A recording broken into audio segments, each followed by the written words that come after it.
Hello dear students, आज हम exercise 7.2 का इंट्रोडक्शन करने वाले हैं। इससे पहले हम एक्सरसाइज 7.1 तक कंप्लीट कर चुके हैं और ये आपका चैप्टर 7th ट्रायंगल चल रहा है। क्लास 9th मैथ्स एनसीईआरटी से हम इसको कर रहे हैं। तो चलिए आज हम इंट्रोडक्शन करते हैं एक्सरसाइज 7.2 का। तो ये इसमें सिर्फ दो ही थ्योरम है। तो देखिए, हम इसमें फर्स्ट थ्योरम है, सेकंड थ्योरम दो हैं जो मैं आपको आज बताऊंगा। तो जो मैंने आपको कॉन्ग्रुएंस रूल पढ़ाए हुए हैं 7.1 के इंट्रोडक्शन में, वही इस एक्सरसाइज में भी अप्लाई होंगे। तो चलिए हम इस थ्योरम को करते हैं। देखिए, फर्स्ट थ्योरम है आपकी इसमें, angle opposite to equal sides, angle opposite to equal sides of an isosceles triangle are equal। तो आपने टाइप्स ऑफ ट्रायंगल में पढ़ा था कि कितने टाइप्स के होते हैं, है ना। एक तो आपका एक्यूट, एक तो आपका स्केलेन ट्रायंगल, और स्केलेन ट्रायंगल जिसकी एक भी साइड इक्वल नहीं होती, आइसोसेलेस ट्रायंगल जिसकी 2 साइड्स इक्वल होती हैं, और इक्विलेटरल ट्रायंगल जिसमें सभी साइड्स इक्वल होती हैं। ठीक है, तो ये बेस्ड ऑन साइड है। और बेस्ड ऑफ एंगल अगर हम बात करें तो वो आपके जैसे कि acute angle triangle, right angle triangle, obtuse angle triangle, इस तरह के ये ट्रायंगल आते हैं।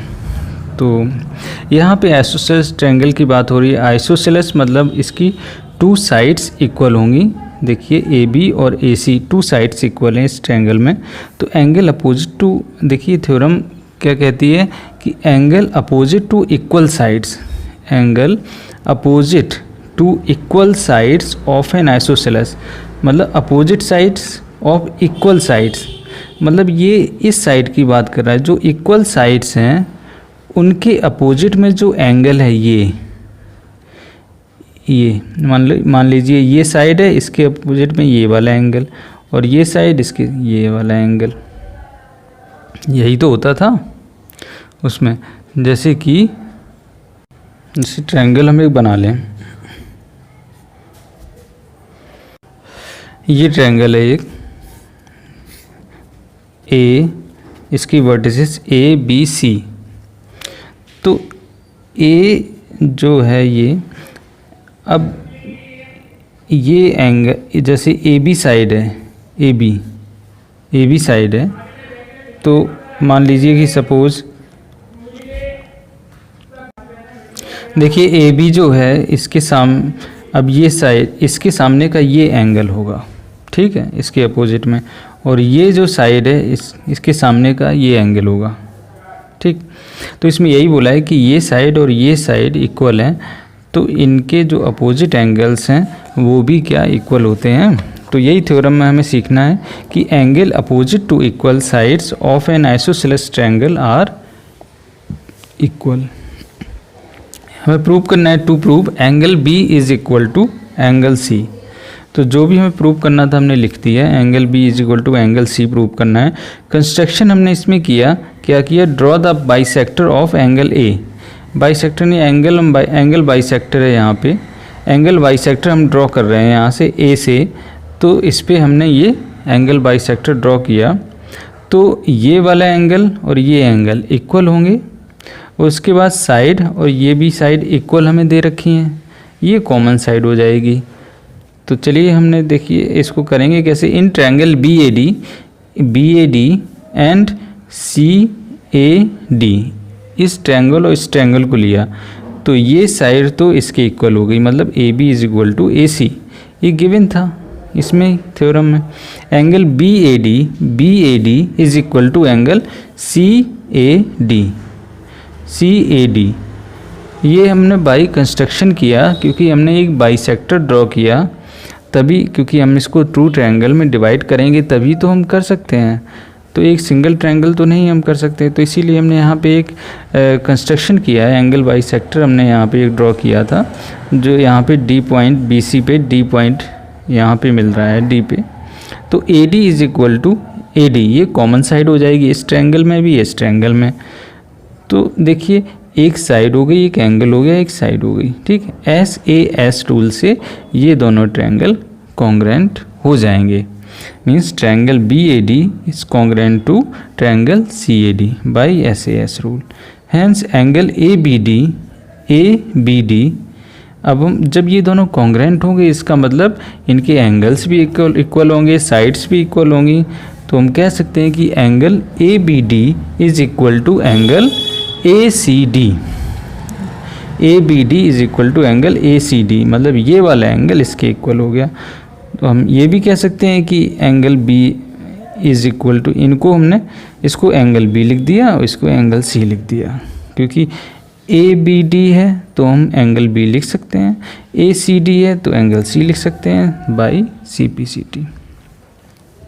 तो ये फर्स्ट थ्योरम आपकी हमने यहाँ पे प्रूव कर दी कि जब भी दो साइड्स आपको गिवन है, दो साइड्स इक्वल साइड्स हैं और ये इक्वल साइड्स हैं, तो इनके अपोजिट एंगल इक्वल होंगे। अब एक सेकंड थ्योरम कुछ नहीं, बस इसी का कन्वर्स है कि दो एंगल अगर आपके इक्वल हैं तो क्या अपोजिट साइड्स जो होंगी वो इक्वल होंगी। तो उसमें अब सिर्फ ये हमको प्रूव करना है, तो वो भी आसान है। चलिए हम आपको इसको भी बता देता हूँ मैं। Theorem, the sides opposite to equal angle, the side opposite to equal angles of a triangle are equal. This is the converse of theorem first. ये मैंने आपको बताया कि ये कन्वर्स है उसका, ठीक opposite. Then ABC is a triangle, ABC is a triangle in which angle B is equal to angle C, ये आपको गिवन है।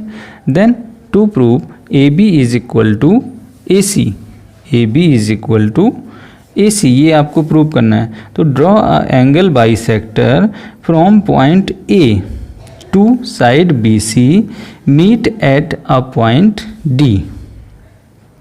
अब देखिए इसका यहाँ भी हमने एक कंस्ट्रक्शन किया। In triangle ABD and ADC, ABD and ADC, इस ट्रायंगल, इन दोनों ट्रायंगल को देखें तो एंगल ABD, ये वाला एंगल और ये एंगल इक्वल है। ABD is equal to angle ACD, angle B is equal to angle C, ये गिवन है। एंगल BAD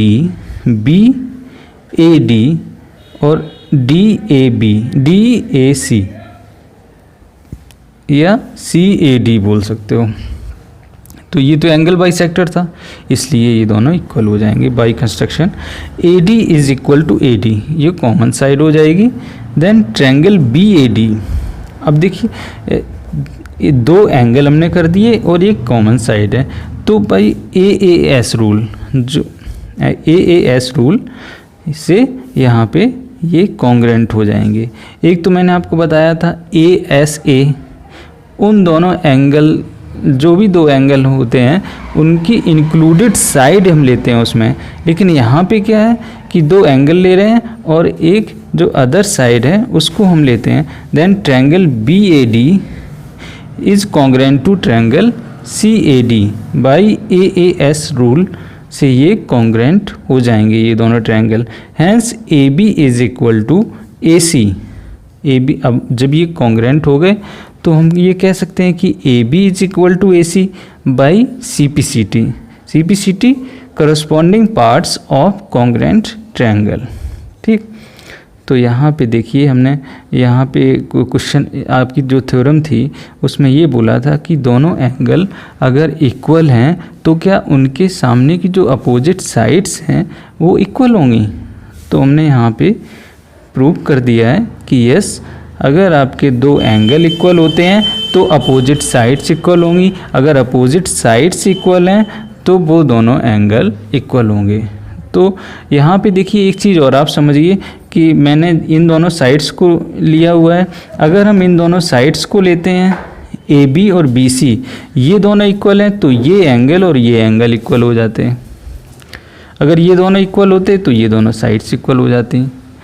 तो ज़रूरी नहीं इसी फॉर्म में हो, इन दोनों एंगल को भी इक्वल ले सकते हैं तो फिर ये दोनों साइड इक्वल हो जाएंगी।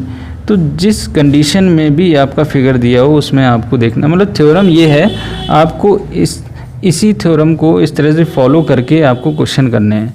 तो इस एक्सरसाइज में जो आपकी एक्सरसाइज 7.1 है उससे रिलेटेड कुछ क्वेश्चन है और उसके कॉन्सेप्ट से जो 7.1 का इंट्रोडक्शन किया था, वो कॉन्सेप्ट अप्लाई होगा इसमें 7.2 में, और ये 7.2 में ये दो मैंने जो थ्योरम आपको बताई हुई हैं ये अप्लाई होंगी।